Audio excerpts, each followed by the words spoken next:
Ooh, what's up, Internet? My name's David Webb. I'm Ariel Everett. We get nerdy nightly. And we thought we'd share it with you. I forgot I had to click the thing.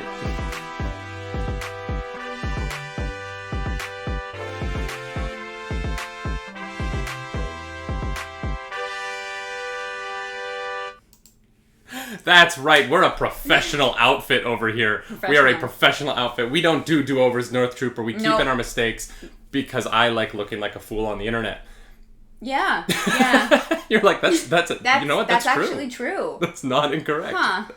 Welcome back to another Monday morning here on the morning show. Unlike last week, we will not be getting drunk this time. No. It's not Mimosa Monday today, unfortunately. Mimosa was fun. That was fun. Maybe we'll do that for like Christmas or something. Yeah. Oh, we could do like eggnog. No, eggnog in the morning. Oh. That's a little too heavy. That would be like doing that and then we would take a nap for like 4 hours. Scary's 3 drinks in. He's like, wait, we're not getting... Are we not getting drunk? Thank you to everyone who is showing up. Of course, we record this show live on Twitch, twitch.tv/nerdynightly, every Monday, Tuesday, Wednesday, Thursday, and Friday, 10 a.m. Eastern.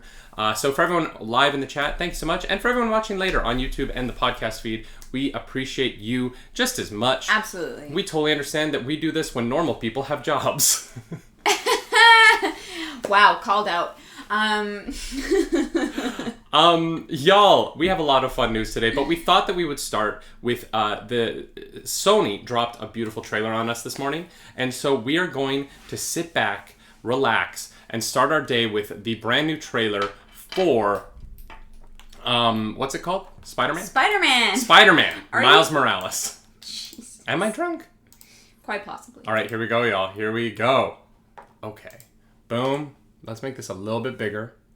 Just so that... Oh, no. I just moved everything. I broke the stream.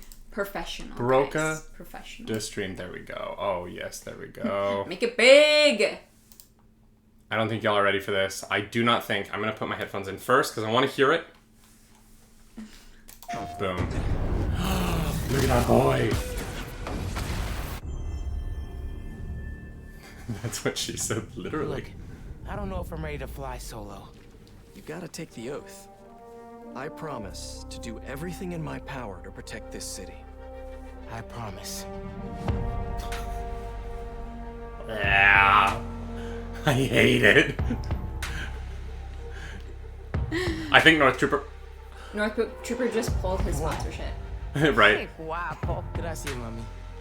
He's like, no, I'm gonna burn that PlayStation 5 now. I wanted to thank you, both of you. You need to lay low. Don't trust anybody, and don't take off that mask. Wow. This message is from Roxxon. The underground will stop it. They need you. Miles, what's the underground doing? They're after Newform. Tinkerer, stop! Oof. Big oof. Gotta say, I'm disappointed, bud. Krieger. You think you can beat the Tinker? I cannot wait to fight Every time that I got rhino. this Spider-Man thing figured out, something goes wrong. Miles, our family doesn't give up. Whenever you say Spider-Man, you always mean the other one. You're Spider-Man. You can fix this. Hell yeah, Genki! Yeah, you are. This is my time. I'm seizing the moment 'cause I gotta go for the times. Oh yeah! What a bop. It's so pretty. It looks incredible. Oh my god. Just a moment, I'ma make it mine. This is my time. My time, my Wow. My time. Wow. Well, if I wasn't already super excited. Oh, I paused it too soon. Spider Cat! Did you see that, babe? Here, we're gonna go back on that for Ariel really quick, because we know she loves the kitties. No, don't autoplay. No, don't do it. Don't do it. Okay, we're gonna take a look at that. Look at the kitty! Spider-Cat! Gives him a little boop on the nose! Oh, heck yeah. Okay. Well, if I wasn't already excited. Yeah. You know what? I gotta say, don't is know. that in-game graphics? I'm not sure that it is. Oh, good call. Good Yeah, call. I'm like, we don't need to put it. Not sure that that's in-game graphics, Miller, but I will say that the look of the game is really impressive to me. Yeah. They've managed to keep a lot of the visual aspect of the first game, but just improve upon it without making the world look different. Yeah. It does look like it fits in the same the same world as the PS4 Spider-Man in a way that I'm really excited for. That was a game, obviously, that I played through twice. I played through the first time, and then I did the New Game Plus, the hard mode of that. And it was, a really, really exciting experience. It was a really fun game that I felt I connected to in a lot of ways. The storytelling in the Insomniac Spider-Man universe is really solid. Really emotional, intense video game storytelling that you don't see a lot of times from these kind of third-party, we're trying to make a buck off of a name kind of games. Yeah, for sure. That's not what this is. This is a labor of love, and I can see that that love is still there. Yeah, for sure. I think that a lot of people are really loving the story character-driven games right now. I think that's Last of Us 2 I think proved that. And so I'm really excited to see to see how much they rely on it's Spider-Man and it's gonna look good. Because I think it looks like the story is gonna be really solid, and I think that just tips you over the edge and gives you a solid game, and it also helps with replayability. Totally. That story, experiencing it again, it will never be like it is the first time, but it's still you still have that appreciation and that love for it. I think I was really happy to see Genki, the character who, if you've never read a Miles Morales Spider-Man comic book and you've only ever seen the MCU movie, Ned from the MCU is very much based on Genki, Miles Morales' best friend. So much so that when the Spider-Man came out, people were kind of like, why would you steal that character from Miles Morales and give him to Peter Parker? Right. But to see the way that they're portraying Genki in this game is really exciting to me. That's a character that I really love. I've always really connected to the best friends of superheroes. Yeah. Because in their stories, they seem more relatable to me in a lot of cases. Oh, for sure. And when Genki, that line where he's like, when you say Spider-Man, you always mean the other one, but you are Spider-Man. Yeah. That was the moment of the trailer for me, really. Yeah. That was the moment where I was like, oh, yes, you are. You get what the storytelling of this character has to be. Yeah. And I am going to slide into this story, and it's going to be like a nice hot tub, and I'm just going to feel the bubbles and have a little smile on my face. Yeah. And on top of that, Insomniac has created an action system for the Spider-Man powers that is, it's just real. It's tactile. The controller in your hands when you're controlling Spider-Man, you get it. You're like, oh yeah, I am Spider-Man right now. They've, in the same way that Rocksteady managed to make that work for Batman with the Arkham games, Insomniac figured out a way to, in a lot of ways, make Arkham action. Let's be honest. Arkham created a combat system that everyone is now copying. Yeah. Or at least they improved a combat system to a point that everyone wants to copy it. But the way that they translated that to the Spider-Man character is so strong, and I'm so excited to jump into it again with this game. Yeah, that looks it looks incredible. It was on here, I think, that we were talking about that I believe we were talking about the swinging is going to be different. No, so there is a costume. They've made a costume for from the movie, the Into the Spider-Verse movie, from the Oscar-winning, the Academy Award Best Animated Picture winning Spider-Man and the Spider-Man. The swinging of that suit is in a reduced frame rate from the rest of the game, so that it looks like the animation from the movie when you swing through New York. Oh, yeah. Interesting. That is cool. So they've when you are in that costume, you are literally your character moves at a different speed than the rest of the game to make your character look more like you are actually that Miles Morales from the movie. Gotcha. Which I don't know how they pulled that off. Very skilled. people. But it's kind of amazing. Yeah. It's like, that I cannot wait to see. Yeah. That is going to be very fun. I want to see just that. That sounds so cool. Madness QTV in the chat says, I think Assassin's Creed had the basics of that playstyle first, or at least for me. He's talking about the combat system. Yes. And you're not wrong. I think that Assassin's Creed definitely was one of those games. I think there were a lot of games that had the... they were on the frontier of that style. Of that style of combat in video games. Mm-hmm. I think Arkham managed to elevate that to something that just felt more real world, if that makes sense. It felt tactile. Okay. I think that there's it's similar to what God of War did with the axe in God of War. In the PS4 game God of War, they actually made it so that the hammer the axe on screen as it flies back to your hand, there's a moment where right before it flies back to your hand, the actual animation speeds up. Oh, right? Okay. And so what that does for the viewer of the screen, the person playing the video game, is that it looks like the axe hits your hand harder because it's flying, and then it zooms into your hand right at the last second. Okay. And so it's little things like that they play with in these video games that make your eye view the tactile experience of the combat different. Yeah. And so Arkham took a style that Assassin's Creed made very popular, and a few other games as well. And they really took it to the next level, and now everyone is trying to copy that rock-steady combat. Right. For sure. And so they obviously came out very close to one another? Very. No. Assassin's Creed is much older than the Arkham games. I thought the Arkham games were older than maybe I think they are. But well, Assassin's Creed is a 20-year-old franchise at this point, though. Yeah. I just, for some reason, I thought that Arkham... I might have that wrong. I actually don't know when the first Arkham game came out. Okay.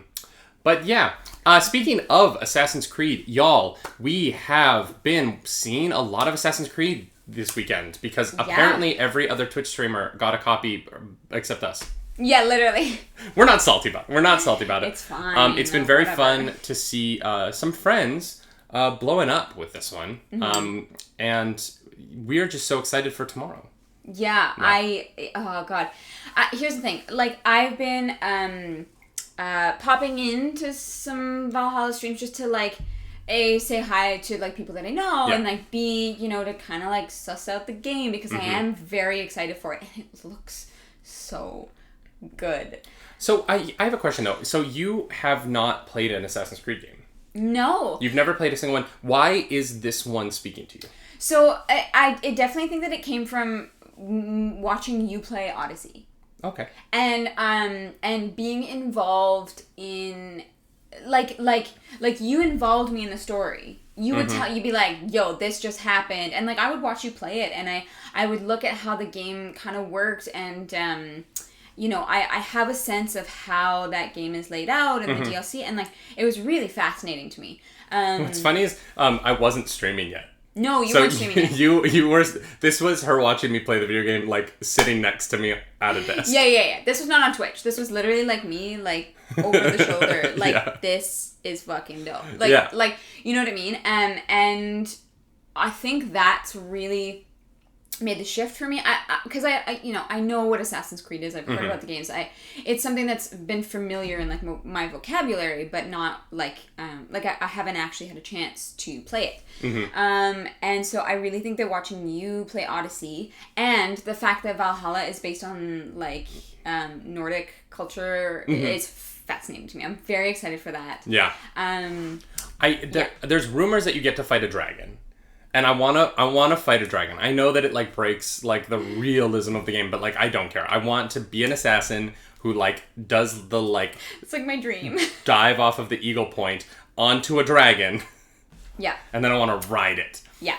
Models in the chat says Nordic things. Yeah, well honestly, I like ever since like I was younger, it's I've always really liked ancient Greek history, and I have really gravitated toward like Nordic stories, if that makes sense. Like those like legends and things, and I find it really cool, and I'm excited to see what they incorporate into Assassin's Creed. Yeah, I mean, you just brought up watching me play Odyssey. Odyssey went on sale in April or May, and I picked it up, and then I proceeded to spend 110 hours in the game in the next 3 weeks. Yeah. I was fully obsessed. Granted, this was at a point in quarantine where we weren't streaming yet. We had nothing going on. Like, we were starting to go a little bit crazy. Yeah, we just spent 2 weeks in a room together, Mm-hmm. quarantine, literally in a room in the house.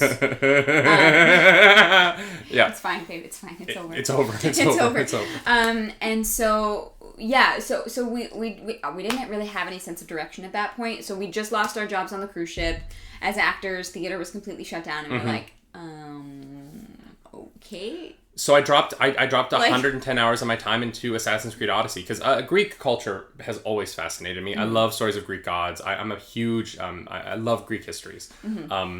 And the game was it was the immersive experience that I needed at the time. Yeah. It was at the time when we didn't have a morning show, so Ariel used to sleep in, and I would get up at 8 o'clock in the morning, and she would sleep until like noon because we would stay up late. Like it's not like it's not like she was sleeping for 10 hours. She, Well, some days. But I would literally get up at 8 o'clock in the morning to go downstairs and go like just hunt bears in the Greek wilderness. Like that game it was such an experience for me, and one that I really, really loved. And so to know that I'm getting North Wolf with the subs. Thank you so much, North. Holy crap, Oh my god, dude. so many people are so pale. Snow We is have tickling Panther my Sweat. butt. We have Liza Bear. We have Lil Chris Sunshine. And oh my god, it's moving too fast. The chat is so Tactical hype. And Madness. Madness QTV. Yes. Thank you for that, North Wolf. Oh my gosh. Snow is I am tickling so much of the pale. water Very below kind. and- remember Right before So, you say it. so I literally told so David, pale. I was like, oh, we need to change our like gifted sub package alert so that it doesn't Today, just play Snow the is same crippling alert over much and of over the again. It's just a new Washington alert and it plays once and it's fine. And David I was don't like, wanna hear no, it's whatever. We don't have time to do that right now. We'll do it afterwards because it's not gonna happen. And I was like, okay. Today, Snow is Well. crippling much of the If I'm a Washington sub, I might as well follow Madness QTV. Thank you for that follow. Thank you, friend. I appreciate that. All right. Dude, well, thank you. Thank you, North Thank you so Wolf. much for gifting those subs. I really appreciate it. Snow is We crippling raided much into of the North Wolf Washington after our lowland. Star Wars Sunday stream last night. Yeah. And, that was uh, very fun. He was having a very hype stream. Participation. Yes. And Dagon, thank you for handling that shout out. We always appreciate you, our friend. rain. North Wolf 911. If you guys are not following him on the Twitch, go give him a follow. He is a very entertaining streamer who I did not know until last night. Yeah. He's also king of the Stream Deck. Right? I think you were using a Stream Deck, or you have some other program, but you Or were you like were just bouncing on between fire. I was sounds. It was smooth. You were like a DJ, but of the Stream Deck. Yeah, it was. We loved it. We're like, oh, we need to get a Stream Deck. Honestly, I was like on Amazon, like Elgato, if you want to sponsor, just saying. Elgato, but only send us a Stream Deck because we already own every other product that you make. Yeah, we just need the Stream Deck. Assassin's Creed Odyssey. Yes. Loved the game. Loved it. Assassin's Creed Valhalla to me looks like the version of that the version of that I want to what I want the next experience in that world to be, Mm-hmm. you know? I know the joke has always been that everyone wants to see Assassin's Creed Feudal Japan. That Yes. kind of happened with Ghost of Tsushima, which I also did want to play. It looked very cool. Yeah, once we get a PS5, we will play Ghost We're of gonna Tsushima. get all the games, guys. We We're gonna just have need no to figure out money. how that's going to happen. Credit cards. I'm going to be online tomorrow. Instead of streaming tomorrow, I will be online trying to... Or no, maybe that'll be the first hour of my stream, is you can come watch me get disappointed as I do not get a PS5. So sorry. Wait, the PS5 comes out on the 12th. Never mind. 12th. The Yay. PS5 comes out on Friday. Miller, what would you say is the biggest single upgrade to Valhalla? Here's the thing, Miller. I have not... Okay, let's be honest. I have no idea. And here's why. There are people playing it on Twitch. I am not going to watch it. There have been gameplay videos on YouTube. I am not going to watch them. I have only seen the cinematic trailers because there is no way I'm letting a single moment of this game be spoiled. Yeah. I'm not. Yeah. I am so excited to play through this Norse adventure. I do not want to know. Yeah. I don't want to see someone else do it. I want it to be my experience completely from the beginning, and I will be avoiding literally everything about it until it comes out. Yeah, which is totally fair. I mean, like I said, I've seen a little bit of the gameplay because I wanted to say hi to people that I knew who were playing it. But I really didn't. I tried not to pay attention to the game, if that makes sense. You know, I was there to say hi to the streamer and check in on them and support. But yeah, I really. Here's the thing. You're going to end up streaming it first, and I may not be in those streams at all. That's fine. Because I don't want it to be spoiled. Just like, you know, you didn't want Subnautica to be spoiled in my streams. I completely agree. Yeah. I'm very excited for Assassin's Creed Valhalla. And I hope, you know, everyone's going to be streaming it. So, have fun, everyone else. Yeah. It's funny, right? Because we have a lot of, you know, part of being a Twitch streamer is connecting with other Twitch streamers and being a viewer in other streamers' Twitches. Yeah. And this is a week where I feel like no one's going to be in anyone else's streams. Like Scary Daydream, a really good friend of ours. I'm not going to watch your streams this week, Scary. I love you, and you're someone I consider a true friend. But I will not watch your Valhalla streams, just as I don't expect you to watch mine. Although you might watch mine because Scary Daydream plays through games fast, and he will get through it faster than I do. So he'll just watch me catch up. Thank you, Foxley. For the Empire, Foxley. I just wanted to address quickly that Raven asked if we had a P.O. box. We don't at this time, but Raven, if you want to send me a message either on Discord or on Twitch, please do. Either Nat Nerdy Nightly or Cars to Cars, and we'll chat. All right, folks. We are what? We're like 20 minutes into the show.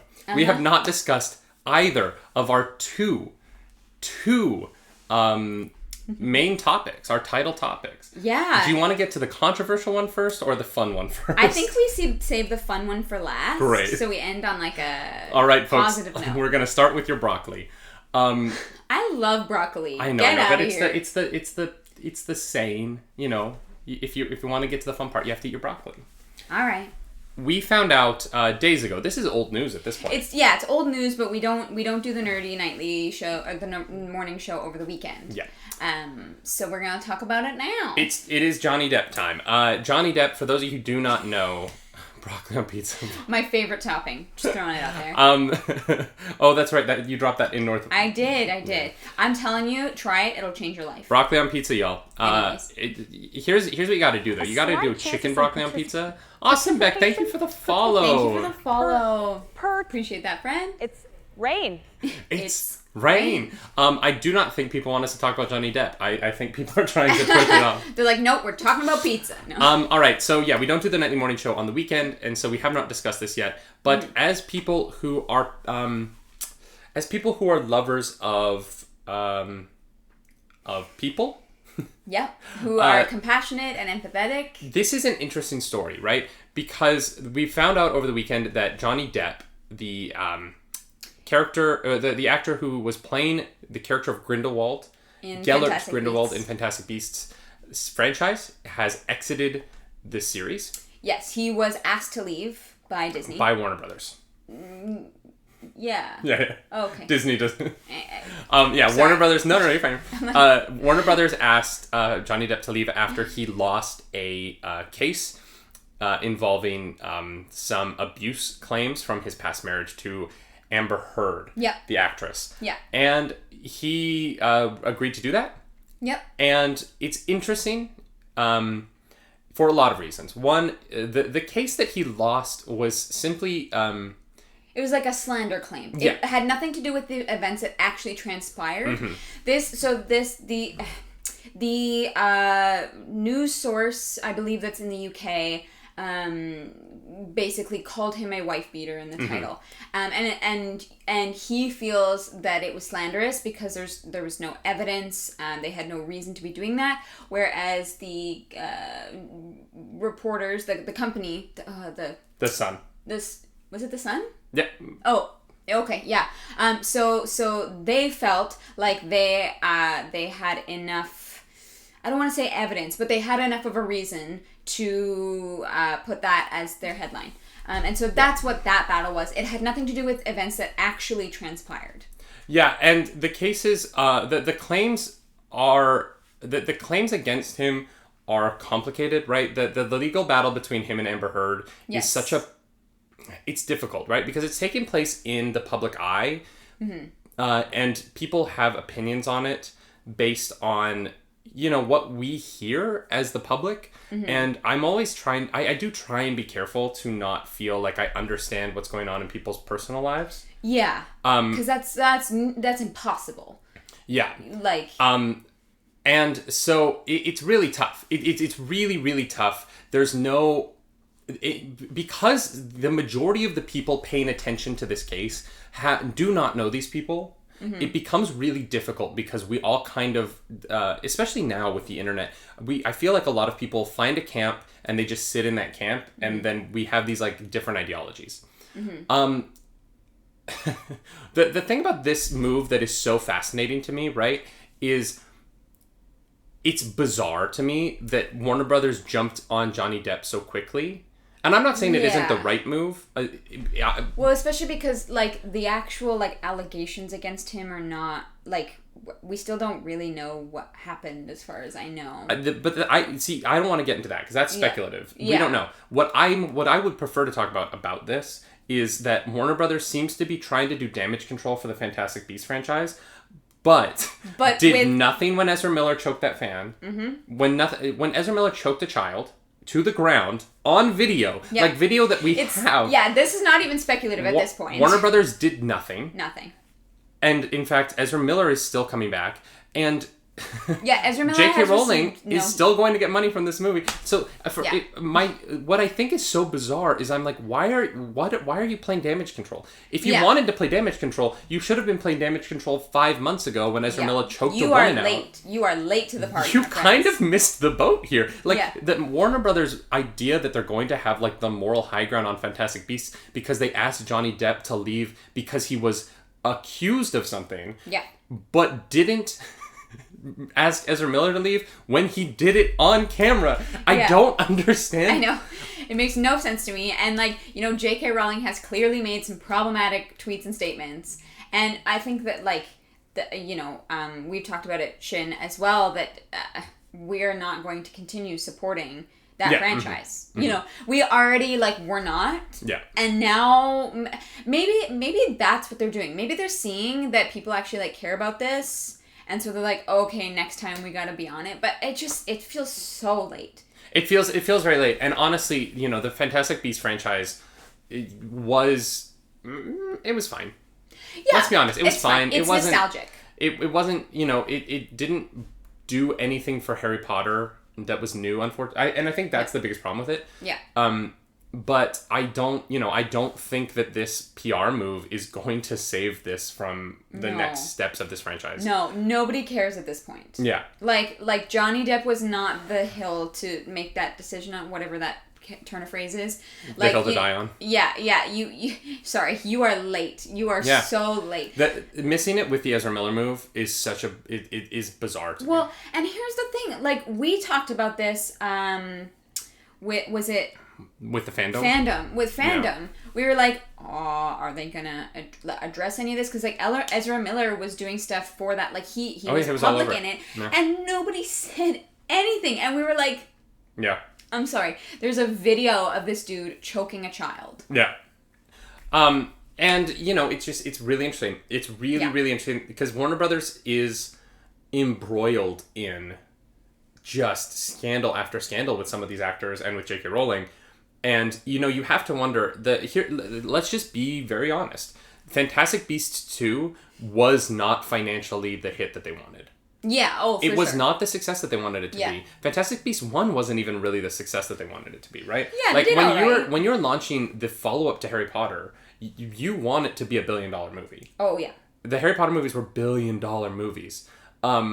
And so, you know, Fantastic Beasts wasn't that. Fantastic Beasts 2 did worse than Fantastic Beasts 1. Yeah. And now you have to wonder, what could they possibly do to, you know, turn this ship around now? Stop. I genuinely, you know, I think that unless, you know, J.K. Rowling somehow makes a statement, and, like, very publicly changes her ways, I think that the next Fantastic Beasts movie will be a controversial, unceasing internet fight until it comes out, and then it will do okay. Well, first of all... There will be enough people that go see it that it'll do okay, but it's not going to be a hit. It's going to do okay, because, you know, they have the Harry Potter name on it, and people will stick to that until they die. But here's the thing, like, there's all this controversy around people in the movie and people in the creative process and people on the highest levels. Also, based on the reveal at the end of the second Fantastic Beasts movie, I wouldn't really want to go back and see the third one anyways. Like, I just don't think that, like, they're doing the right things if they want these movies to be successful. Mm-hmm. They're trying to be way too fan servicey, putting in stuff that does not make sense. You know, like... Can I jump in, though? Because they're trying to be fan servicey, but they're also ignoring... And partially, I think it's... They're ignoring the lore. But they're ignoring the lore. Like, as a fan... And look, here's the thing. Here's the truth. Mm-hmm. And, I want to be very clear that I love and support the trans community, right? Yeah. I want to be very clear about that. There is... I'm a huge advocate and lover of the trans community. I will also say that I still do love Harry Potter from the perspective of the experiences and the friendships and the relationships in my life that have been built around that franchise. And Truly. There are things, I will not, going forward, be supporting J.K. Rowling financially in any way. No. And I'm not going to be purchasing any Harry Potter merchandise or anything like that. Anything Harry Potter related we acquire in the future will be not affiliated officially. It'll be like Etsy handmade. Like nothing that supports her in any way from now on. And, we want to be clear about that. But I still love Harry Potter. I still, it's still a huge part of my life. I can never go back and think about my childhood without the connection to Harry Potter. Yeah, you can't separate them because for people our age, it was such like a huge part of our growing up. Well, and I think of being a Gryffindor as being a part of my identity. You know, like that's something that like I've associated with for so long now. For sure. It is very tough to see the people who are shepherds, the official shepherds of this franchise, being so destructive with it, while at the same time the unofficial shepherds of this franchise, the podcasters, the loving community online, who have really been the people who have taken this franchise and made it such an important part of the world, I think. Mm-hmm. They are shepherds of acceptance and love, and yeah, it's just very interesting. It's very interesting to think about the community that this work managed to build, and the way that it's almost destroying itself right now. Yeah.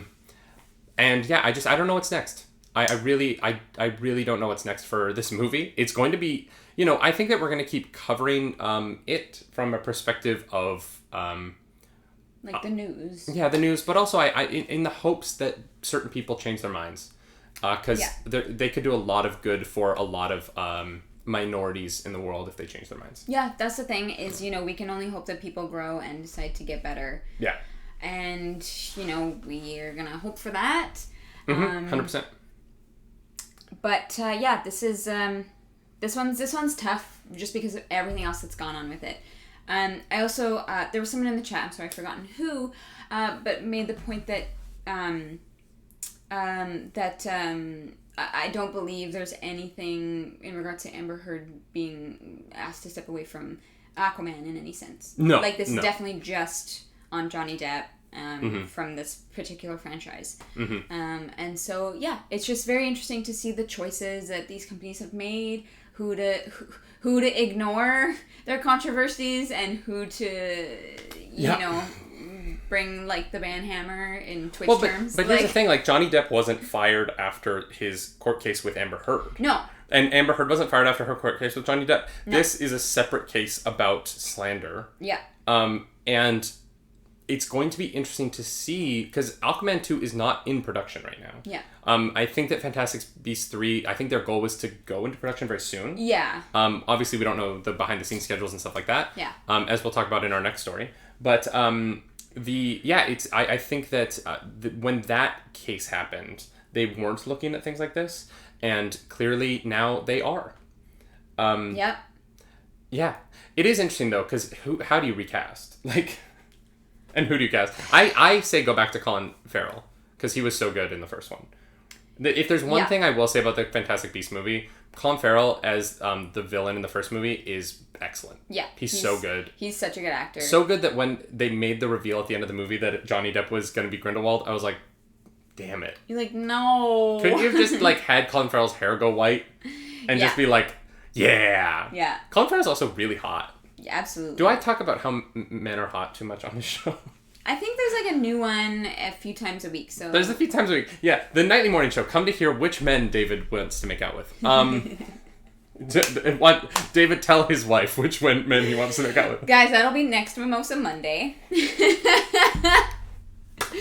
Okay, quick question. If it couldn't be Colin, who would you say in an ideal world, all this was dust in the wind, and they were casting Fantastic Beasts for the very first time?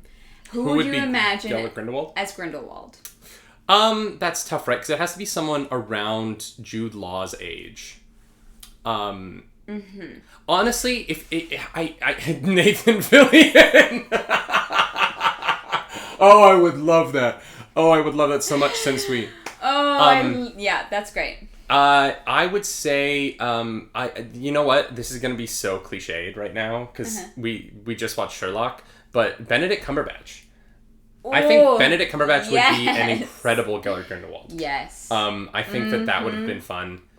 Love it. Right? He's so good. He's so good in everything he does. Yeah. I'm trying to think of like other British. You know who actually would be a great Grindelwald?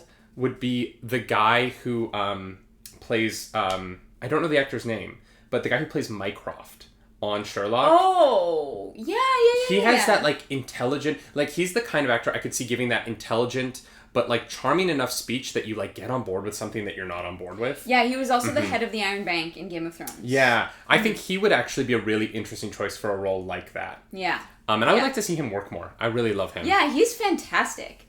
I really hope that Miller is joking with that. Who is Nathan Fillion? Oh my God! Did my blood just ask who Nathan Fillion was in the chat? Yeah, unfortunately. Miller, have you not seen Firefly? Yeah, dude. Oh no, Dark Dispatch. We were explicitly Dark Dispatch saying some of these people may not want to work on a JKR project. No, we were explicitly saying if that was off the table, if that was not a problem. In an ideal world where this did not happen, if we were in our own little parallel universe that was a lovely, happy place, who would if we were in 2015 when we did not yet know that certain people had bad ideas about the world? Yeah, 100%. Sensui says he's busy being a Doctor Strange in the MCU. That is true because he's going to be Doctor Strange is going to be in the third Spider-Man film as well as his own movie. And honestly, y'all, don't quote me on this, but I'm willing to bet that he's going to appear in the multiverse. In WandaVision. WandaVision. Yeah. I would love that. Mark Gatiss is the person who played Mycroft. Thank you, Muddles. Thank you, Muddles, Mark for that. Gatiss played Mycroft in Sherlock Holmes. He's so good in that show, and I don't see him in enough things. Yeah, me neither. Although, I'm really upset that your brother's not seen Firefly, and you need to work on that. Yeah, Miller, watch Firefly. You'd like it. It's Charles Dance. He's too old. Because if we're playing like Grindelwald versus Jude Law, if we're keeping Jude Law as Dumbledore, the same age, yeah. Mm-hmm. But Charles Dance would be a great older villain. Yeah, 100%. I don't know. Yeah, I love that BlindSeer. I think he's fantastic. But you're right. I think the age difference between him and if we could ever get to a point where like socially it was if J.K. Rowling changed her point of view and we moved on and like we were able to come back to this franchise in an honest way and in a way that wasn't harmful to trans people. Yeah. And they were to do an aged up show of like Harry Potter when he's like 50, Charles Dance as Draco Malfoy would be incredible. Ooh, yes. Like, yeah. All right. Like the next generation. Yeah. I love that. That's amazing. Yeah. All right. You guys, y'all, friends. We have new news about a new show. Mm-hmm. We've heard about it, right? We know James Gunn made The Suicide Squad, which is both a sequel and not a sequel to the movie that is just called Suicide Squad. Yeah. It's the same movie without the but it's going to be a better movie. I'm calling it now, folks. I'm calling it now. I think you're right. And that is not a diss at David Ayer. David Ayer, if you ever see this for some reason, you're so talented. Keep making movies. I love Fury so much. I love Fury so much. And I hope that the next time you make a superhero movie, you get the prep time that you need to actually, spend more than 6 weeks writing the script. That's fair. But James Gunn's Suicide Squad features John Cena, as Peacemaker. Do you know who Peacemaker is? I do not. Peacemaker is like Captain America. He loves peace so much that he's willing to kill you to achieve it. He is a insane character. He will kill anyone to achieve peace. right? Okay. Played by John Cena, which is going to be amazing. Like, John Cena was born for this role. Yeah. Right? Truly. John Cena does not need to work out to be a superhero. He looks... He is. Yeah. He's good. He's good. So when we knew that he was going to be in the movie, which I'm very excited about, but we also found out that there's going to be a television show based on Peacemaker. I thought, wrongly, that we were going to see this Peacemaker movie start filming after the Suicide Squad comes out. I figured that would make sense. They would put out the movie, see how it does, and then they would start filming the show. Mm-hmm. Yesterday, James Gunn posted on Instagram that he received an Xbox Series X from Microsoft as a gift. And he posted this Instagram that said, very grateful for this gift. I'm paraphrasing. I'm very grateful for this gift. It came at a difficult time because he's currently working on 2 movies, Guardians of the Galaxy 3 and finishing up the Suicide Squad. Sorry. Right. That's going to be so weird. Suicide Squad and the Suicide Squad. Yeah, I hate it. And the TV show. But he wrote in his post, maybe I will have time for this during my mandatory 2-week quarantine before we start on Peacemaker.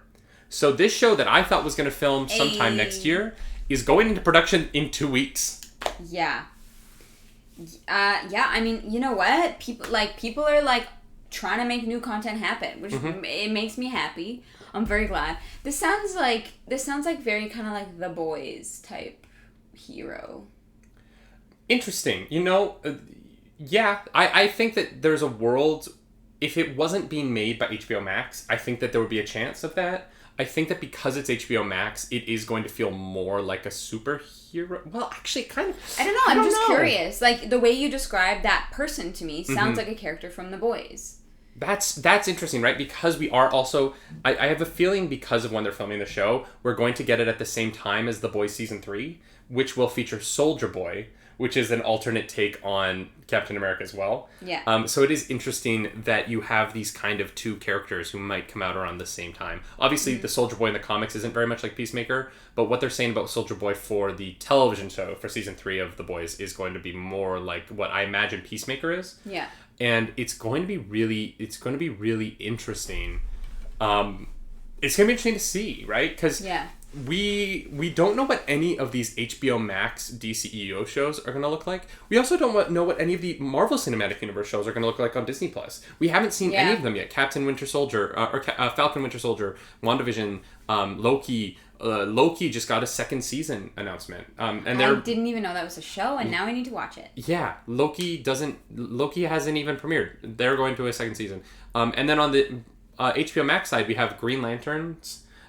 We have obviously the ones from DC Universe, Harley Quinn, Titans, and Doom Patrol. Mm-hmm. But, you know, with this Green Lanterns and with this Peacemaker show, and the Batman show, that's the other one.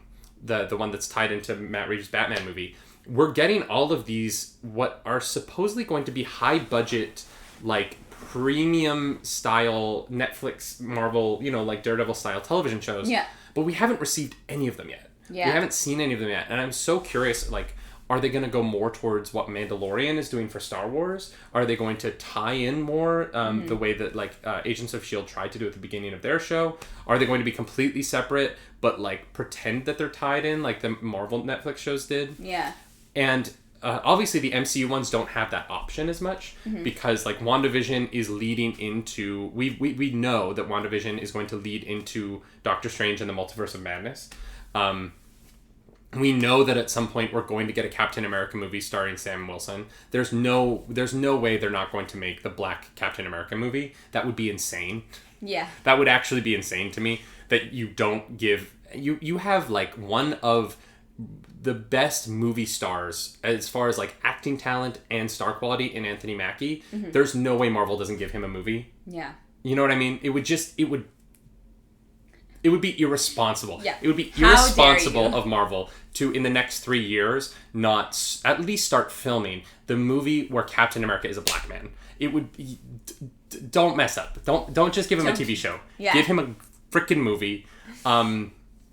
And so, you know, I'm curious to see what all these are going to be, and I'm very curious to see Peacemaker. Because Peacemaker, like, Suicide Squad is tied into the DCEU, but it's kind of not, because it's not a sequel to the Suicide Squad, I don't even know.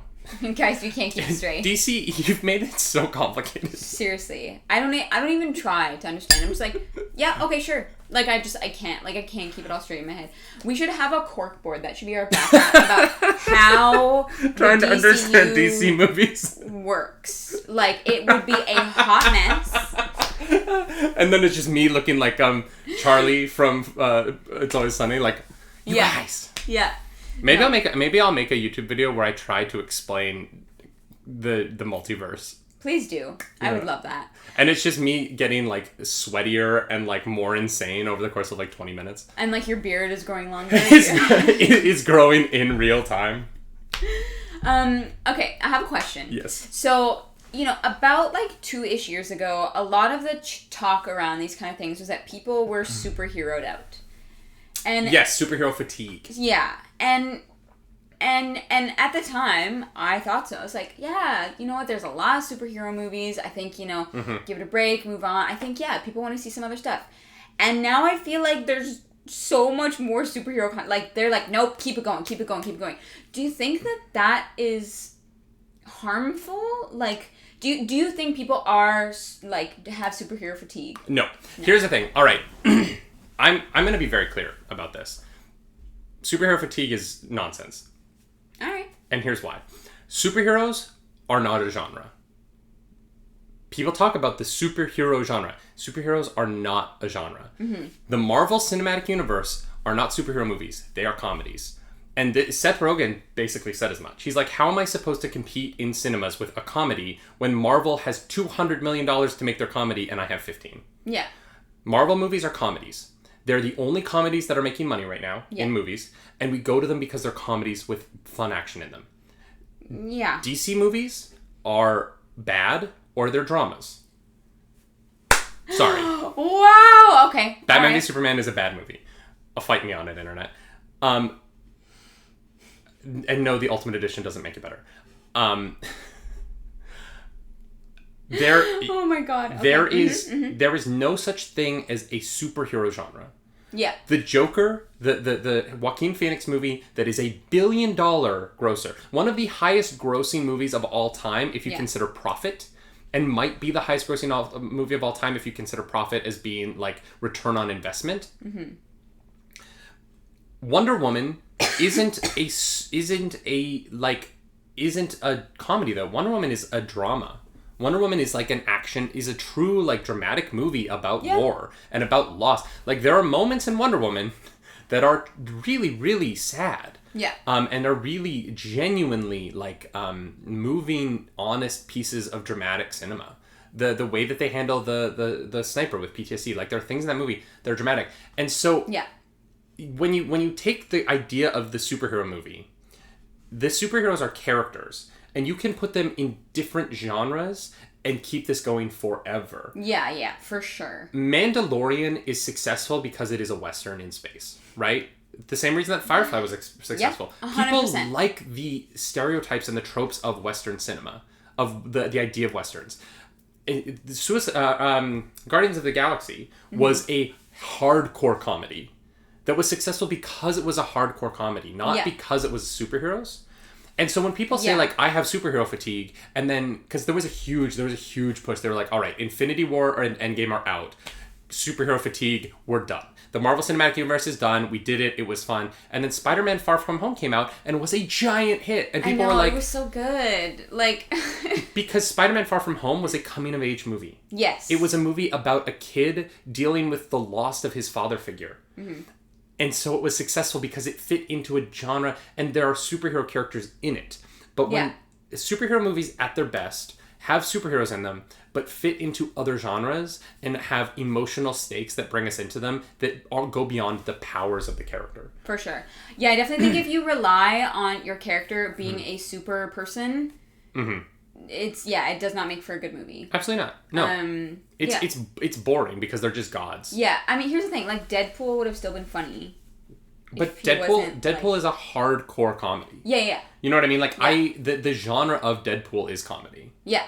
they even the action, because when I think of an action movie, when I think of something as the genre being action, the action is taken seriously in it. Yeah. Like when I talk about I'm trying to think, I can't even think of a hardcore action movie right now. Expendables, right? The action is the focus. Yeah. Deadpool, they could give two shits about the action. Yeah, they throw the action out the window for a joke every single chance they get. That movie is a comedy. Absolutely. It's a superhero movie in the sense that there are superheroes in it. But it is a comedy. Yeah.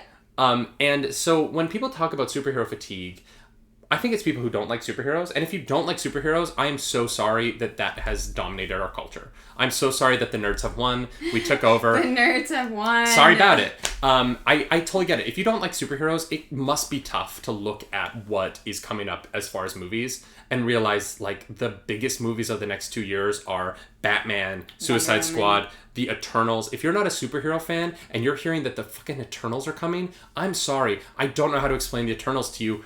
I don't even know how to explain it to my wife. You know what I mean? The Eternals are going to be great. Kumail Nanjiani is ripped out of his mind. The dude is jacked. He is so hot now. Get it. Sorry about it. Wonder Woman's coming out. Wonder Woman 2. The big movies now, they're all superhero movies because we like them. Yeah, we as do. a culture, we like them. Totally fair. I asked because there was definitely a point, in my life where I heard this term superhero fatigue, and I was like, yeah, I kind of am like a little like superheroed out. I get that. And then I saw Spider-Man, and I was like, this is so good. You know what I mean? And then I saw Doctor Strange, and I was like, this is you know what I mean? And I wanted to bring that up, and I was super curious because I know it's a term that's been thrown around a lot, and yet we are still getting more and more and more and more superhero stuff. Well, and the thing you've got to realize, though, thank you for this posture check, Zer Bear. The thing you've got to realize is the media has been pushing this narrative of superhero fatigue because they want to be the ones to call the end of this phase. You know what I mean? Yeah. Look, we predicted it. They've been calling superhero fatigue for forever. Every time one superhero movie does poorly, superhero fatigue. Yeah. Not realizing that year over year, superhero properties are making more money every year. Yeah. And part of that was Endgame last year, and this year they will obviously make less because Black Widow won't come out, and the only superhero movie that came out this year was Bloodshot, which was it came out and then immediately COVID hit, and so who knows what it would have actually done if it had an actual theatrical release. Yeah. Bloodshot came out the week before the theater shut down. So they kind of got they got screwed there. Although Bloodshot did really well in video on demand at home. There was a lot of rental of Bloodshot in its post-release window. Okay, interesting. And a lot of people really enjoy that movie. I haven't seen it yet. I would love to. I like the Bloodshot comics. One of my favorite shows, honestly, is Jessica Jones. Yeah. One of my favorite TV shows that I've watched in the last 5 years. Yeah, so people still love superhero content, and the fatigue side of it is brought up when bad superhero content comes out. Totally. And if it's good, nobody cares what... Here's the thing. I don't only watch superhero stuff, you know what I mean? I will watch anything if it's good. And as long as people make good superhero content, I'm going to keep watching it. If all the superhero content that comes out is bad, I'll stop watching it. I'm not the kind of person that is like, no, I identify with this genre to the point where like I'll watch it if it's bad. I'm not going to watch bad stuff. You know what I mean? But we're not getting bad stuff. We're getting better stuff. Matt Reeves is making a Batman movie, you guys. Do you know how freaking excited? Matt Reeves can direct a freaking film. Matt Reeves made me give a crap about monkeys. Like really, I'm sorry, apes. Sorry, I don't mean to offend the primate community. He made me care about apes in an emotional way that I was like, what is happening to my heart? Like, what? Math79 in the chat says, are we ready for an Avatar 2, 3, or 4? Are you excited at all for Avatar sequels? Yeah. Here's the thing. I really liked Avatar when I saw it. I went and saw it in theaters, and it was the first time in a long time that people had like clapped, and I was like, it was. I thought it was really good, and then I watched it once like a few months later, and I was like, yeah, this is still really good, but it's just kind of almost been too long for me. Yeah. I just don't really care about it anymore. Yeah, from a like franchise perspective, I understand that. Like, why would you care about Avatar? I'm excited for that movie especially Avatar 2, mostly because of the technological advancements that they made to film it. True, fair. James Cameron has always pushed the boundaries of what we can do with cinema in the technology. And so from a story perspective, I don't care really. You know, like they're bringing back Sigourney Weaver's character, even though she died in the first one.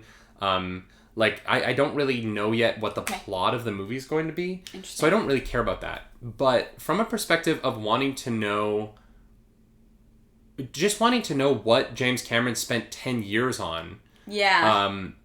To see, you know, James Cameron, love him or hate him, and a lot of people hate him, but love him or hate him, he has always put his time into advancing the technology of cinema. Mm-hmm.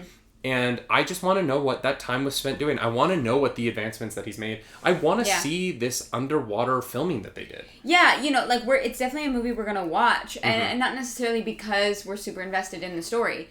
Because we want to see what he's doing 100%. And what this means for film moving forward. And, you know, it could be potentially groundbreaking. And, you know, like that's a really exciting thing. I honestly, I believe that even if the movies aren't good stories... And even if people don't really like them, I think they will be groundbreaking technology. Yeah, and visually appealing, for sure. I think that you don't spend 10 years talking about how you're trying to get this technology done to make this happen in order to not... And then you know, he said, like, I wouldn't make these movies if the technology wasn't ready. And I want to know what he means. Yeah, I'm super excited. And here's the thing. I think it will be a good movie. Because I think that if you're waiting that long... and you're putting that much work into it, then, like, then there are great people working on that script, I hope. You know what I mean? I hope. But that would seem like such a waste if you're going to throw away the storyline and just introduce us to this new tech, which is, like, cool. But, like, maybe you have an opportunity to make a really incredible piece of art. So I'm like, please don't waste that. Please make sure the script is good. I saw an interesting tweet lately. It was... They're making four more Avatar films, right? 2, 3, 4, and 5. Collectively, those 4 films have $1 billion budget, right? $250 million per movie, which is pretty standard these days. Yeah. And I saw a tweet, and maybe this will be a controversial opinion on my part, but it was when the Disney employees were being laid off, the parks employees were being laid off. Someone pulled up this tweet and was like, oh yeah, you'll spend $1 billion on Avatar movies no one wants, but you won't keep your employees employed, right? And I saw that tweet and I was like, what is your point here? That $1 billion isn't just being spent on nothing. That $1 billion employs so many people. Yeah. And the industries around where that, like, and it's this weird thing where I see people online, and I just want to talk about this because I think it's important. People online are like, why do you spend so much money on these movies when this could go towards other things? And I'm like, that's not how industries work. That money is not spent on nothing. No. That money does not employ nobody. That money employs people. That money employs people and allows them to make more money to employ more people. Why don't you take that $1 billion and spend it employing these people? And because Disney's response is because then we have to fire those people. Like, in order to move that money to Disney parks, they have to fire the people working on the movies. There's not nobody on the end of that money. And it's this weird, like, narrative where people are like, why would you spend money on different people than these people? Why would you employ those people but not those people? And I'm like, I don't even know how to argue that.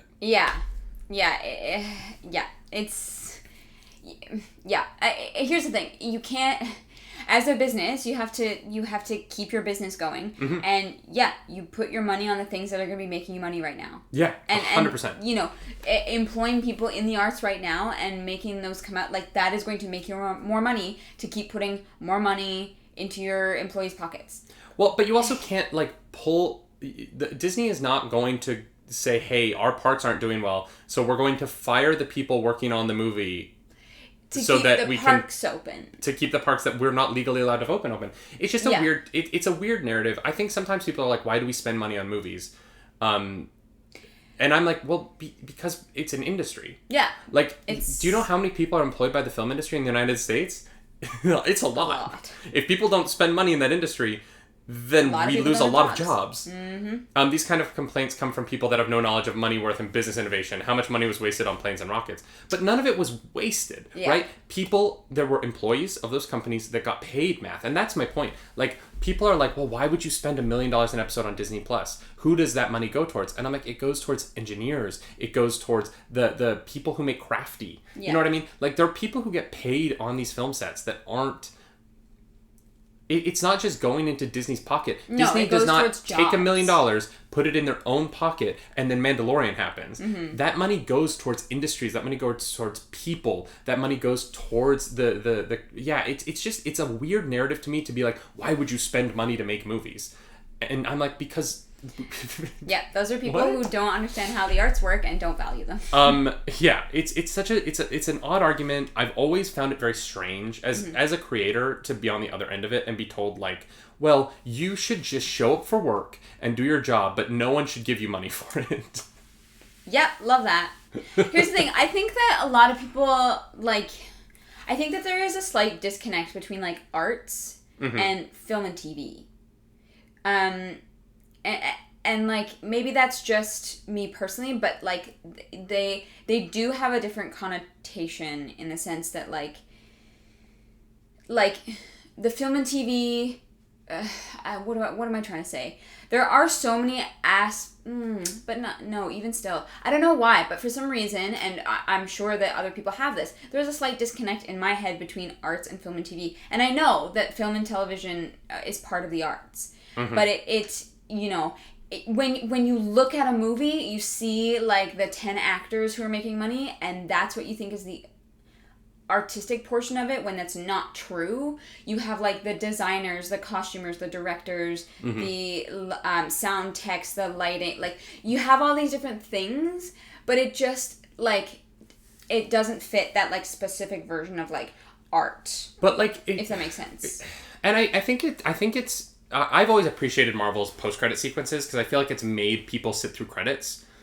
Go watch your favorite movies. If you have a problem with money being spent in films, go watch your favorite movie, skip all the way to the end, and just watch the credits and try. I dare you. Count. Without slowing it down, try and count every single name on screen. Literally, just try and count how many people... Because all of those people are paid employees. A lot of them are union employees who, that's how... The movie is how they got their health insurance. That movie is how they paid for their kids' schooling. That movie is their livelihood. Yeah. Go, and so a lot of those people, that movie is the only thing they touched for a year of their life. Yeah. That is the only thing. Go count the names in the credits and really see, like, if you have a problem with how much money these movies cost, go see how many people are employed by them. And here's the thing. The names in the credits, those aren't the only people employed. No. You know what? There's so many. The Crafty company doesn't name how many people worked on Crafty. Crafty is food services on set. It names the Crafty company, but that's another swath of humans.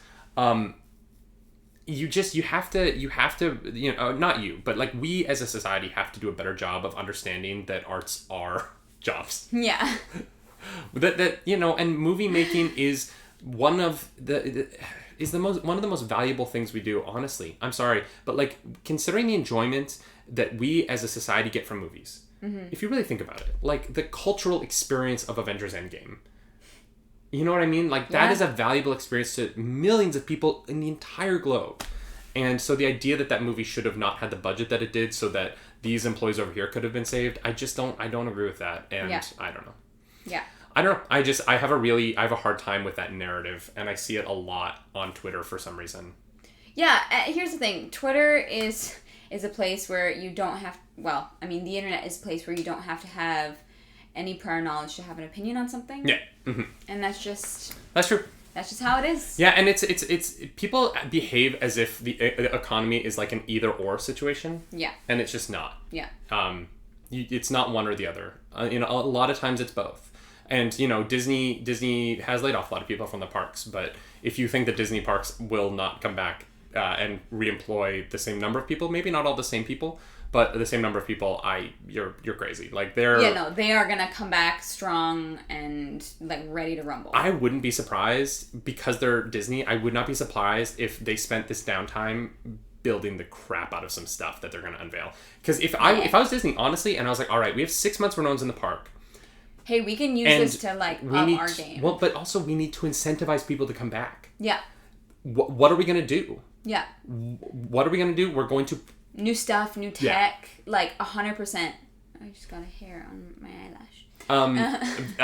Hero of the Wind says, video games are kind of the same boat too. AAA games cost a lot, but they are paying a lot of employees to make those games. Exactly, Miller. Mm-hmm. And they're paying marketing people. They're paying, like marketing, distribution, GameStop. Like, do you know how many people GameStop alone employs across the country? Yeah. There is a real reason why Xbox, despite doing its services, there's a reason why Xbox is giving GameStop a cut of the Game Pass service. Mm-hmm. Xbox knows that they have to keep GameStop alive. Yeah. Because it helps their industry. Is GameStop a viable, are brick and mortar stores viable in the future? We don't know. Yeah. But Xbox knows that it is better for Xbox and for video games in general if GameStop exists. If there is a place where I walk by and in every mall in America, there's a poster for the next game in the window of a GameStop. Mm-hmm. It's good for video games. And it's why we invest in stuff like this. Yeah. Yeah, 100%. In a bar, the boss spends money on renovation when the revenue is down. Math, that is the point right there. Yep. If you're having a hard time, you make things better because when Disney reopens, if they can be like, also surprise 3 new rides, boom, ticket sales go up. Yeah, 100%. But if they take away some of my favorite rides and replace them with bad knockoffs, Disney, we're gonna have words. Yeah. We're gonna have words. Don't do that. If he make money, he doesn't care about changes. Yeah. 100%. Yeah, I agree with that, Math.